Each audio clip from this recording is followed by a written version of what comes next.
Story Corner, presented by Jennifer.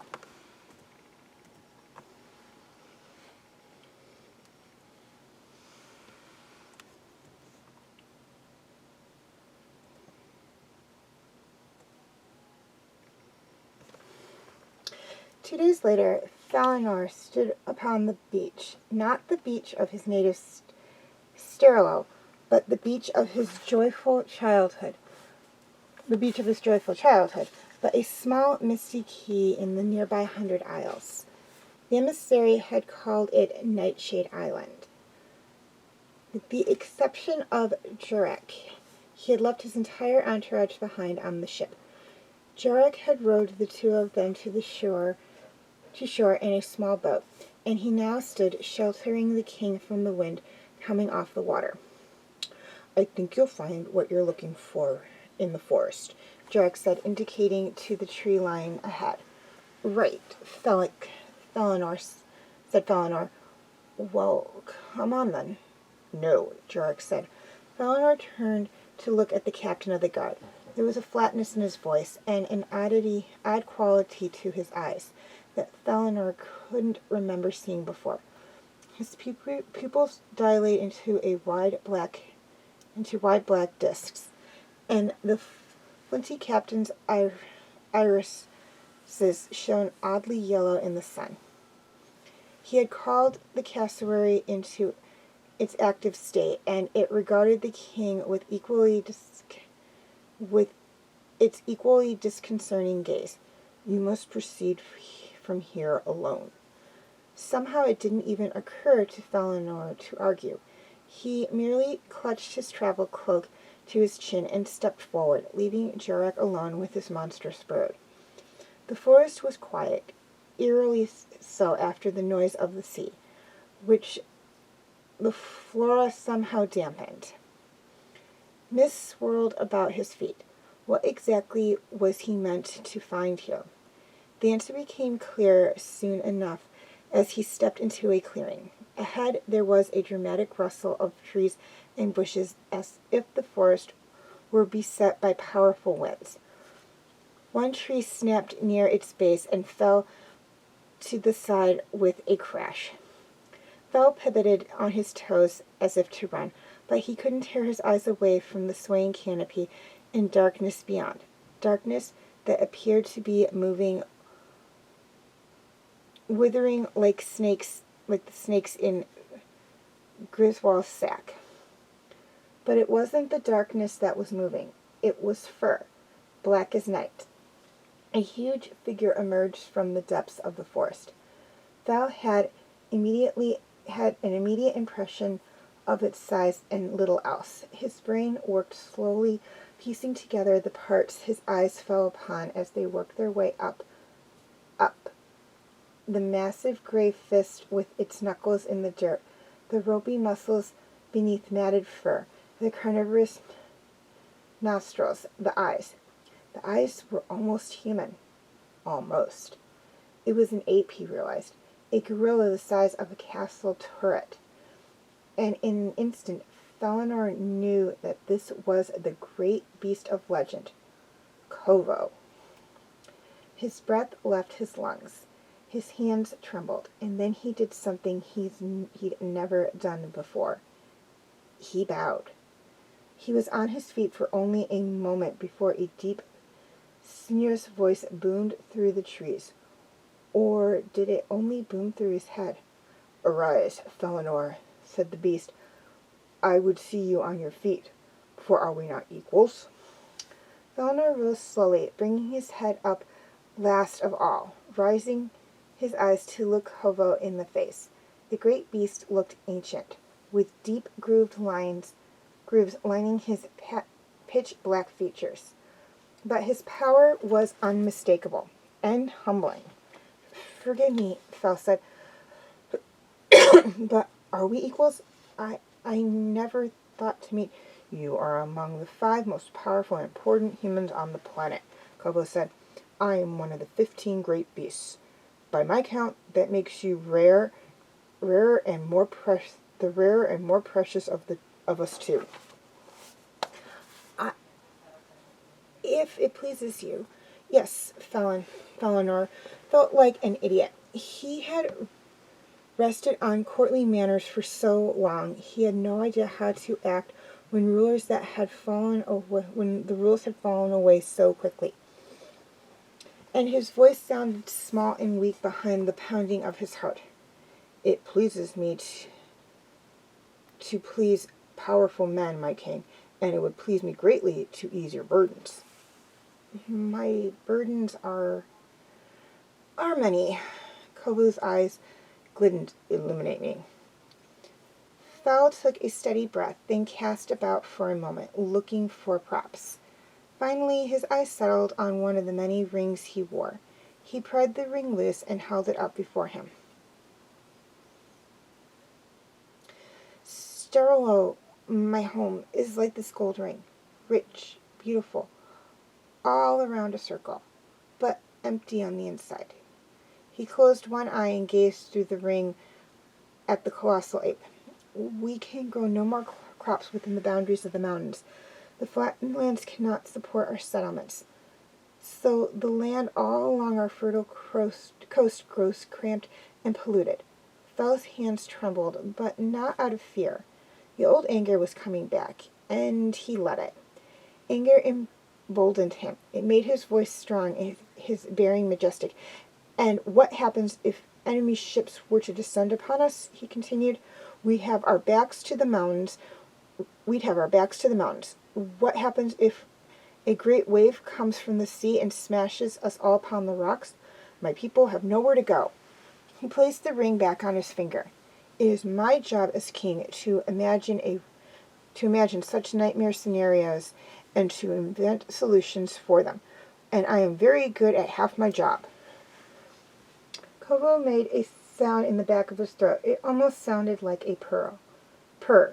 And the bile? It would somehow ease your burdens. The bile?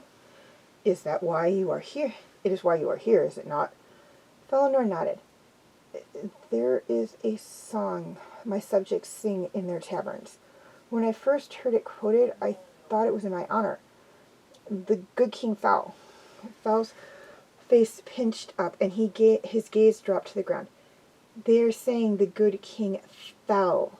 My father, the good king, is gone, and now they're stuck with me. He gasped for the anger, for the fire in his belly, that self-pity threatened to suffocate. I try so hard, he seethed, and I am hated for trying, hated for the sin of not being my father. So, yes, the bile is a gift. It could be a great reward for the faithful. It could even make my people hardier, better suited for the harsh realities of our land. Perhaps, Kovo said, but who decides who is worthy of this gift? You? What if that leads only to further resentment? What if they decide to take the bile from you? They could try, Fel growled. Kovo laughed, and the sound was like thunder. It dashed Fel's confidence. Here was another situation he was not in control of. What if he had come all this way for nothing? Then Kovu stepped forward, knuckles first, and Fel's desperation for the bile was suddenly the least of his concerns. The great beast was near enough to crush Fel with his thumb, perhaps with a squeeze. Kovu's breath was hot and rank and filled the space between them, his massive head blocking out the sun entirely. Fel fought panic, trying to ignore the realization that he had never been in such immediate danger in his entire life. There had been a dozen guards between him and Griswold. Here he was on his own, and at Kovu's mercy. He held the great beast's eyes. Your plight moves me, Kovu said at last. It seems altogether unfair. Such a human invention, unfairness. In nature, the strong dominate, the weak fall, and that is that. But in your society, up can so readily become down. Tell me, you are among the 5 most powerful rulers of your world. Why is it that you should have less than 1/5 of the valuable land? Simply due to an accident of birth? It seems to me that you are entitled to more. Just a piece of Nilo, a sliver of Zong, and why not? Would that not be more fair, after all? Fel nodded. It had not quite occurred to him in those terms. Neither did it occur to him to question or contradict the creature before him. "And your land is rich with iron," Kovo continued, "so rich that your smiths have more than they know what to do with. It seems to me that arming your people would be a natural use for all that iron." My advisors deem it unwise to arm the people at a time when they are not content. "Oh my, yes, it would be, but not if they turn their discontent in the direction of your choosing." "I'm sorry, I don't understand your meaning." Kovo smiled, showing incisors nearly as long as Fel was tall. "In all the animal kingdom, it is the chimpanzees that are the most like humans. I have always been fond of both species. Do you know how much you have in common?" Fel's mouth was dry, and he forced himself to swallow. He longed to take a step back, but didn't dare. "No, we have no chimpanzees in Sterilo," he said, and felt immediately stupid. Kovo would know that already. The great beast moved again, circling around Fel along the edge of the clearing. Fel turned in place, determined to keep his eyes on the beast. "Chimpanzees use tools to accomplish tasks. They solve puzzles and live together in communities." Kovo lifted one massive hand from the ground and gently poked at the nearest position in the branch of a tree. Baby birds chirped from within. "And when they do not have enough food," he continued, "they form a raiding party, invade the land of other chimps, and murder their rivals to expand their territory." Fel saw it coming a second before it happened. Kovo closed his hands around the nest, crushing it, silencing the birdsong with a single violent gesture. The king stumbled back, clenching his teeth together. He feared what might happen if he screamed. After a long moment, Kovo turned to look at him. "Simple, no?" Fel's stomach churned. You propose we go to war with our neighbors?" "War is inevitable in your species, I'm afraid," Kovo purred.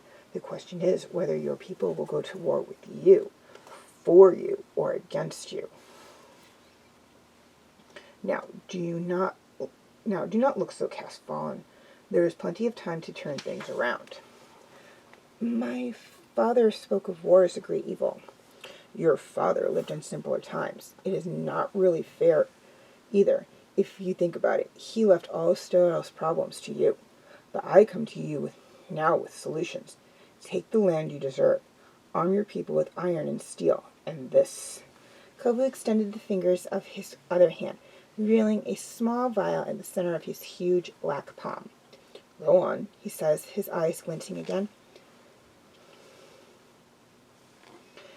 Felinor shuffled forward. He reached out slowly, feeling a great trepidation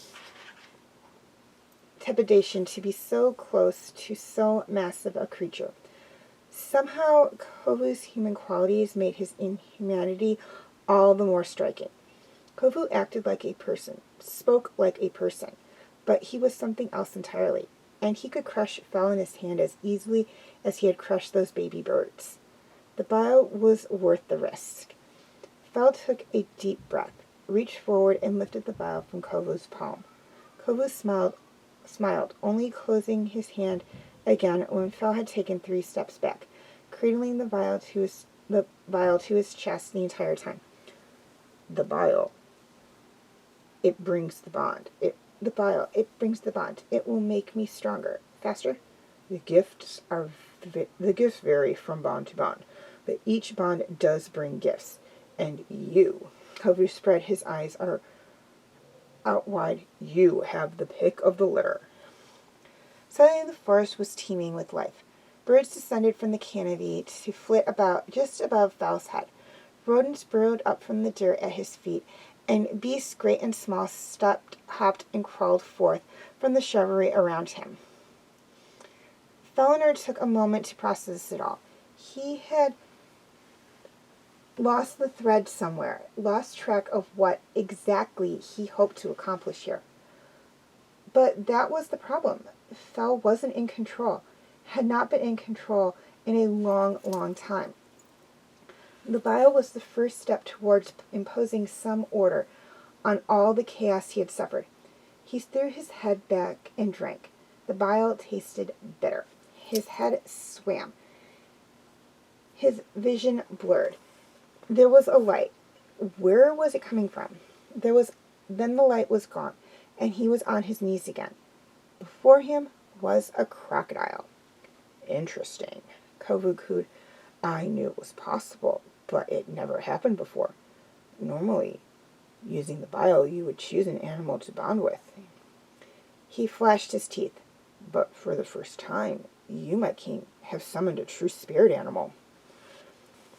Fel was dimly aware of a pressure building in his skull, a headache in bloom, but he could not take his eyes from the crocodile. You mean he would have come to me anyways? Yes, said Kovo, but your bond is different because of the bile. Thanks to the bile, you control him. You'll be the one in charge. Your spirit animal will do exactly as you please. My spirit animal, Fel echoed.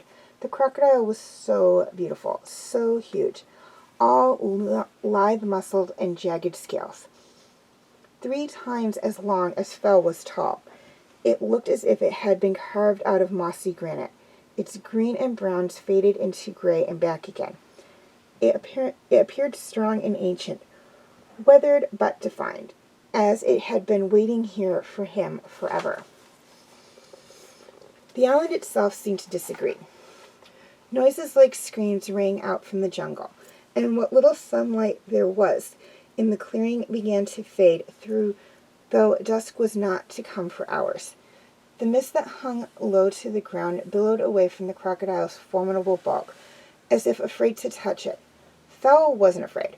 He reached out and touched its scaly hide. He felt grounded now. He felt powerful. He looked into the dark, ageless eyes and could believe he was looking into the depths of the night sky. The crocodile opened its jaws wide, displaying rows of deadly teeth. It hissed, but Felinor didn't flinch. If appetite was terrible in a king, as Selin had said, how to characterize the appetite of such a formidable toothed creature as this? It looked big and hungry enough to never be satisfied. It looked fierce enough to devour the world. And in that moment, Fel thought, well, world has it coming. Arise, Felinor. Kovo said for the second time, arise, my reptile king. There was a great crash from the nearby forest. The gathered animals all scattered, panicked. The crashing became a rustling. Huge trees bent and swayed as if no more than grass in the breeze. Then a second great beast materialized from the darkness. Garethon, the great spirit. Her full length was lost among the trees, but she drew her hooded head up so that it towered even above Kovo, where the ape was almost human. Garethon was a creature from nightmares. Her eyes were flat, her movements were menacing. There was nothing remotely human in her scales and fearsome face. Fel knew that he should be utterly terrified. He knew it, but he didn't feel it. We have great plans for you, Felinor, the monstrous newcomer said. Her forked tongue darted from her mouth as if tasting the air. The people of Steranel are going to love the new you. So, Felinor said somberly. No, I don't think they will. He smiled a wicked smile. But they will learn to fear me.